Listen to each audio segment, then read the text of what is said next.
እኔም እያስታወስኩሽ ነው ማለት ትልቅ ነገር ነው። እኔም በጣም ወድሃለሁ፣ አመሰግንሃለሁ፣ አከብርሃለሁ፣ ደግሞ ተስፋም አደርግብሃለሁ። የነበሩትን ነገሮች በተሻለ ሁኔታ እንደምታመጣቸው አምንብሃለሁ። ተስፍሽ በጣም አመሰግናለሁ የኔ ወንድም። እሺ ቴንክ ዩ እህቴ።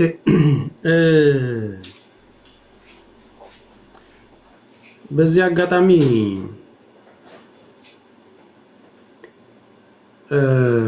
ስለ ዱባይ ህግ ትላንትና አንድ ወንድማችን እንትን ሲል ነበርና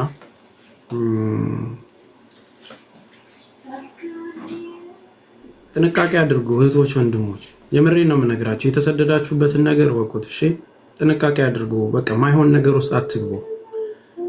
እኔ በመልካም ስራ ላይ መልካም እንደሆንኩት ሁሉ የሆነ ነገር ለማድረግ እልህ ውስጥም ስገባ መጥፎ ነኝ። በቃ ማለት ማታቆኝ ባህሪ አለ። ምናልባት ስናገር የሆነ ነገር እዚህ ስሳደብ ደንግጣችኋል አይደል እንዴ ብላችኋል አይደል? የሰው ልጅ ሰው ነው። ኖርማሊ ከሰው የተለየ ሆኜ አይደለም። ቆዳዬ ጠንካራ ስለሆነ ቸምተን ስለቻለን ምናምን ብቻ አይደለም። እሺ በብዙ ነገሮች ሰዎች መተውብኛል፣ በብዙ ነገሮች ማለት ነው። በጣም ካመሙኝ ነገሮች መካከል ተስፋ የሚገባው ይሄ የሬሳ ሳጥን ነው ያሉት ነገር እስካሁን ድረስ በነገራችን ላይ ከምንም በላይ ወደ ኋላ እንዳስብ ያደረገኝና ፔንፉሊ የሆኑ ህመሞችን ከጠየቃችሁኝ የሬሳ ሳጥን ነው የሚገባው ያላችሁት ነገር ነው። እናንተን ያው ልጄን ነው የምላችሁ፣ አልመራችሁም። እንኳን እንደዚህ ህግ ተስተካክሎ አይደለም በቃ በህግ እመጣለሁ። አውል ሾው ዩ እና ምንድነው ለእናንተው ነው እንትን ያረኩት። ብታውቁት ያረፈችው እህታችሁ ስደት ላይ ያለች ነች። በየትኛውም መንገድ ከእንግሊዝ ከአሜሪካ አይደለም ያመጣሁት። አረብ ሀገር ያለች እህታችሁ ያረፈችውን የተቀበልኩት። ብበላ እንኳን ባጭበረብር እንኳን ማለት ነው። ዋጋችሁ ግን ይሄ አልነበረም። ለተደረገላችሁ ልክ ይሄ አልነበረም። አሁንም ሴንስ ማደርገው እዛ ጋር እኔ ቤተሰቡን ነው የምሰማው ማየው። ከገጠር መጥቶ ግራም ይገባውን አዲስ አበባ ምን እንደሆነ የማያውቀውን 10 ቀን ሙሉ የሚንከራተተውን መናገር ማንበብ የማይችለውን መስሪያ ቤቱን የማያውቀውን ሰው ተባብሬ አምጥቼ አየር መንገድ ተገብቶ ያንን ሁሉ እስከ ግብአተ መሬት ድረስ በቦታው ላይ ተገኝቼ እህቶቼና ወንድሞቼን ቀብሬያለሁ። የምር የተደረገላችሁን ነገር የዘነጋችሁባቸው ነገሮች አንዳንዴ ሰውን የሚሰብሩት ቅስም የሚሰብሩት እነዚህ ናቸው። በዚህ ልክ ለምንድን ነው የምታደርገው? እኔ ቤተሰቤ ምን ሆነ ነው የተሻለ አገር ላይ እየኖርክ እውቀት ሳያንስህ ለምንድን ነው እንዲህ ዋጋ የምትከፍለው? ከብዙ ወዳጆች የሚነሳብኝ ማለት ለምንድን ነው ሰዎች ቤት እየሄድክ የምታስረዳው? ግን እውነት ስላለኝ ነበር ያንን ነገር ሳደርገው የነበረው። ወደፊት አሁንም የምታዩት ነው። ሰው ልጅ መቼም ሸንኮራ አይደለም፣ ማኝካችሁ አታዩትም። ክፉ ሰዎች ክፉ ናቸው፣ ጥሩ እንዲሆኑ አይደለም። አንዳንዴ የማይመለከታችሁ ነገር ላይ አትግቡ። በቃ ሰንበዲ ተጣላ ብላችሁ በትዳርና በምናምን በጓደኛና ጓደኛ መሀል አትግቡ። እኔ ዱባይ ላይ ምስቅልቅሉ ሲወጣ ማናቸውም መሀል አልገባው። ማናቸውም ኃላፊነት ወስደው መወጣት ስለሚችሉ ማለት ነው። እንደዛ ባይሆን ደስ ይለኛል። ማናቸውም ጋር ገብቼ ግን የአንዱ ደጋፊ የዛ ደጋፊ ሆኜ አላውቅም ነው። በዛ ጉዳይም አላነሳም፣ ሪስፖንሲቢሊቲ እንዲሰማቸው ስለምፈልግ ማለት ነው። በእኔ ጉዳይ ግን ከሆነ ሰው ጋር ተጣላ ብላችሁ መልክ የያዛችሁ እህት ወንድሞች አላችሁ። መልክ የያዛችሁ በቀኛ እንትና ጠበቃ ነን በማይመለከታችሁ በማያገባችሁ እናንተ ባልተነካችሁበት ጉዳይ ጠበቃ ነን በሚል ሂደት ውስጥ ማለት ነው። እመኑኝ እያንዳንዱን በር አንኳኩቼ እመጣለሁ። እመኑኝ ይህንን ከምላሴ ፀጉር ይነቀላል።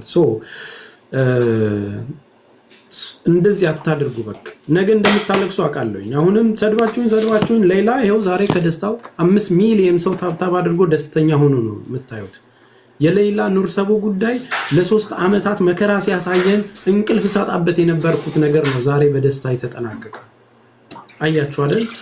ነገ መልስ የሌላችሁ ሰዎች አላችሁ። ነገ ስመጣባችሁ የምትመልሱበት ቋንቋ የሌላችሁ እህቶች አላችሁ።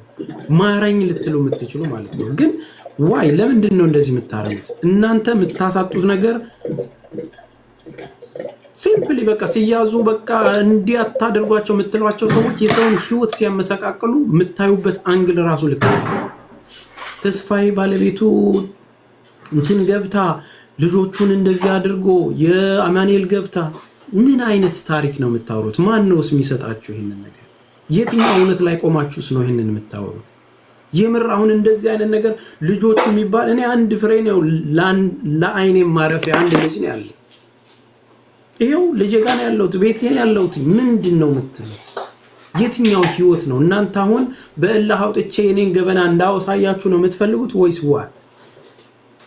ዝም ብሎ ሰው ተሰበሰበልኝ ተብሎ ያለ መረጃ አይወራም። ያን ነገር ደግሞ እንትን ሲመጣና በህግ ሲደረግ ደግሞ ተዋት የኛ ነገር ይረሳና የተመሰቃቀለው ላይፍ ምናምን ይረሳና በሰዎች ስንት መከራ የደረሰብን ነገር ይረሳና መልሳችሁ ደግሞ እሱ እኮ ጨካኝ ነው ትላላችሁ ማለት ነው። ሳታውቁት የሰው ትዳር፣ የሰው ህይወት፣ የሰው ብዙ አመት የተገነባ ነገር የምታፈርሱ ብዙ ሰዎች አላችሁ። እግዚአብሔር ይመስገን ግን እኔ በራሴ ኮንፊደንስ ያለኝ ሰው ነኝ። ዝም ብዬ ተራሰውም አይደለም። ለማደርገው ነገር ደግሞ ኃላፊነት ወስጄ የማደርግ ሰው ነኝ። ለሰዎች ብዬ አይደለም የማደርገው። ሶ ፕራይቬት የሆነ ነገር እንኳን ፕራይቬት መሆኑን ማታውቁ ሰዎች አላችሁ። ላይክ እና ኮሜንት ለምትጽፉት እንደ ሪሞት ልዘዛችሁ የምትሉ ሰዎች አላችሁ። ጀስት በቃ እኔ ራሴ አካውንት የከፈትኩት 18 ዓመት ሞልቶኝ ነው። ስለዚህ በውጣ ውረድ ውስጥ አሁንም እህቶቼን ማገዝ ያለኝን ነገር ማስተካከል በተጨባጭ ለውጥ እያመጡ ነው። አይደለም የሎሚ ትምህርት ቤት ያሉት ሎሚ ፋሚሊዎች ወሬ ትተዋል፣ ስራ ላይ ናቸው። መለወጥ ነው የሚፈልጉት። በምንችለው አቅም እያገዝን፣ በምንችለው አቅም እየተማሩ ቢዝነሳቸውን እያስተዋወቁ እየሰሩ እንዲናደርግ በየቤቱ እየዞርን እያበረታው ካለ ላይ እያካፈልኩ በቃ ያንን ነው የኔ ይሄንን ነገር ማደርገው ነገር ነው የምቀጥለው ነው። ብዙ እህቶቼ ከጨለማ መውጣት አለባችሁ፣ ከአንድ ስራ መውጣት አለባችሁ። የናንተ ኩሽና መቆየት ዋጋ ነው የሚያስከፍላችሁ።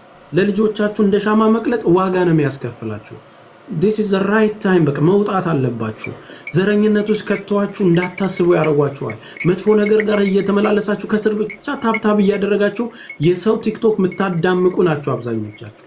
የት ነው ዞር ብለው ያዩዋችሁ? ይሄው ስንት ጊዜ ጌም እየተጫወታችሁ ነው አይደል? ማን ነው ዞር ብለው ያየ? እስኪ ማን ጌመር መጥቶ ነው ላንተ አንድ አበባ ሁለት አበባ ስትል የሰጠህ ማለት ነው? ይህንን ስል ግን ከጎናችን ያላችሁ ጌመሮችን ለማለት ፈልጌ አይደለም። ብዙ መልካም ልጆች አላችሁ አለን ከእህቶቻችን ጎን የምትሉ ማለት ነው። በየትኛውም ችግር ላይ ካገኛችሁት አንበሳ ላይ የምትሰጡና ለችግር የምትደርሱ እህት ወንድሞች አላችሁ። በቃ እናንተ ናችሁ ራሳችሁ የምታስገብሩት። የሚንቃችሁን ሰዎች እንዲያከብራችሁ የምትፈልጉ ከሆነ ከሚንቃችሁ ቦታ ላይ መራቅ ነው ያለባችሁ። ጉዳታችሁን ሲያይ ነው ያ ሰው እንዴ ብሎ የሚያስተውለው ማለት ነው። ተግባባን አይደል? አቅሙ ደግሞ አላችሁ። እመኑኝ፣ ፉክክር ብትተውና አንዷ ስትከፍት ሌሎቻችሁ ድምቅ አርጋችሁ ብታሞቁላት፣ አንዷ የከፈተችውን ባልትና ቤት እያንዳንዳችሁ በፈረቃ 4 ሰው መርጦ በፈረቃ በዚህኛው ወር አስቤዛ ስትገዙ ከእንትና ጋር ግዙ።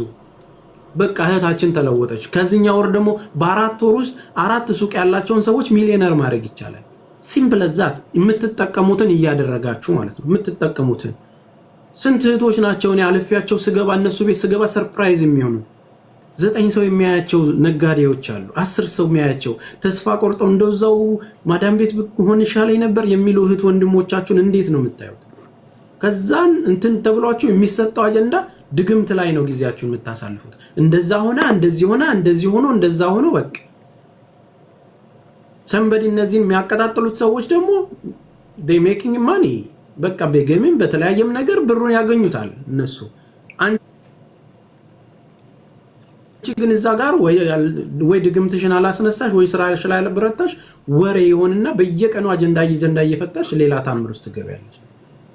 ሶ ለራስሽ መቆም ያለብሽ ራስሽ ነሽ። ማንም አይደለም መጥቶ እንትን የሚል የሚናፍቃችሁ ነገር ግን ሰው ከሚዲያ ሲጠፋ አይደለም፣ የሆነ ሰው ተስፋ ቆርጦ ሲተዋችሁ አይደለም መባልም ያለባችሁ።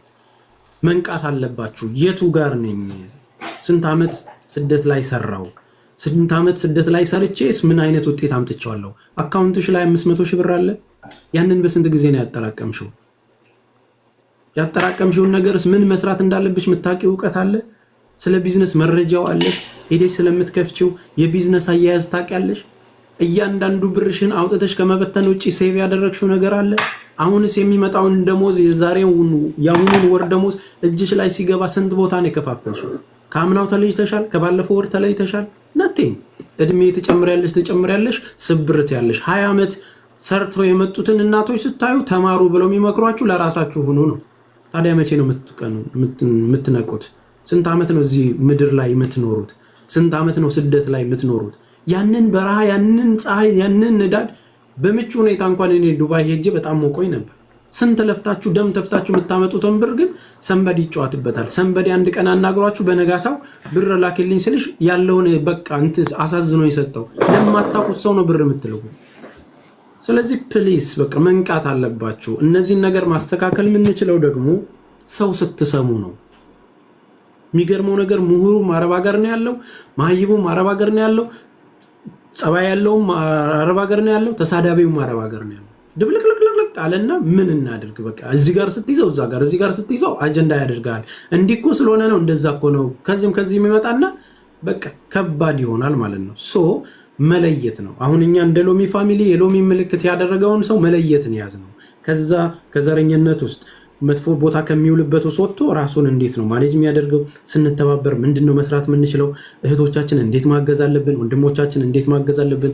የእናንተ መተባበር ለእኔም ስለሚጠቅመኝ ነገ ለማስበውም ፊውቸር ለምሰራውም ነገር እንዴ እኔን ስለምትወዱኝ እኮ ነው የሆነ ነገር የምታደርጉኝ አይደል? 2000 ሰው ቁጭ ብሎ የሚያዳምጠኝ እኮ ስለሚወደኝ ነው አይደል? ሶ እነዚህን ነገሮች ስናደርግ መዋደድ በራሱ ምንድን ነው? ዝም ብሎ ይፉገራ። ጓደኝነት ትርጉሙ ምንድን ነው? ዝም ብሎ ይፉገራ፣ በለው ብሎ መለያየት። ስለዚህ በዛ ልክ አይደለም ዋጋችሁና የሃይማኖት ልዩነት የዘር ልዩነት ሆኗችሁ አንድ ቤት የምትሰሩ እህትና ወንድሞች አላችሁ አይደል? አረብ ሀገር ላይ ሁለት ሆናችሁ፣ አንዷ ከአሮሲ፣ አንዷ ከትግራይ፣ አንዷ ከጎንደር፣ አንዷ ከጅማ አላችሁ አይደል? ፍቅሩ ያለው እናንተ ጋር እኮ ነው። ሚዲያው ላይ ስታየው ግን በለው እንትና በማንነቱ ምናምን የሚልህ ጋር ስትገባ ግን እመኑኝ ትጣላላችሁ። እናንተ አንድ ላይ የምትሰሩ አይደለም። በትዳር የተጋመደ ሰው ተፋቷል በጦርነት ምክንያት፣ በዘረኝነት ምክንያት ብዙ ጓደኞች እርስ በርስ ተለያይተዋል፣ ብዙ ቤተሰቦች ተበትነዋል።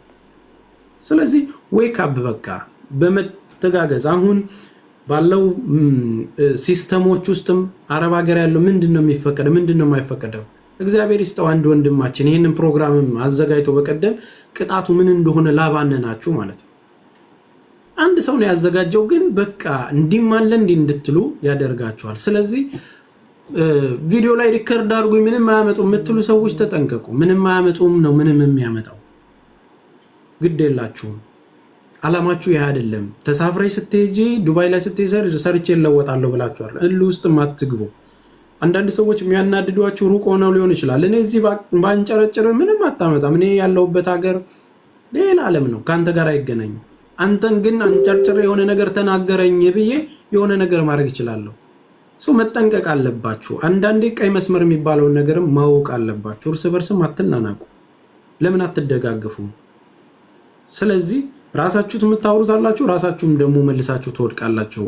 መተጋገዝ ከቻለን ግን ብዙ መቀየር የምንችለው ነገር አለና እኔ ወሬ አላብዛባችሁ። አሁንም የተቀመጥኩት የእህታችንን ጉዳይ